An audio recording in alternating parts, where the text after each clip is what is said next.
大家好，我是彩虹。今天咱们来做超柔软的蜂窝饼。准备200克铁棍山药，改刀切成小段儿，装盘，放入锅里蒸熟。将蒸熟的山药倒入到大碗里，加入25克白糖压成泥，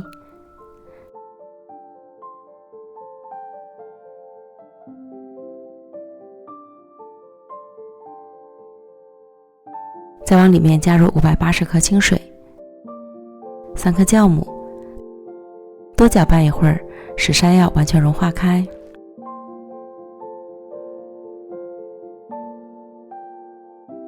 再加入350克普通中筋面粉，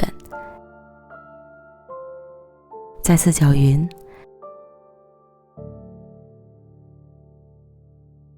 成滴落状的面糊。盖好保鲜膜，醒发1小时。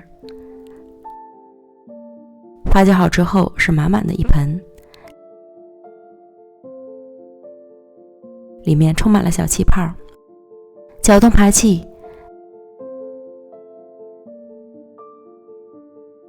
最后像这样，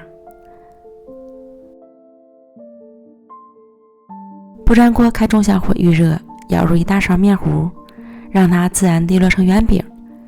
可以撒一些蜜豆或是黑芝麻。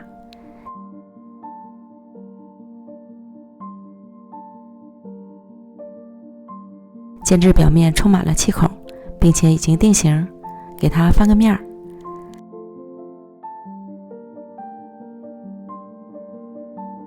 另一面再煎至微微上色即可出锅。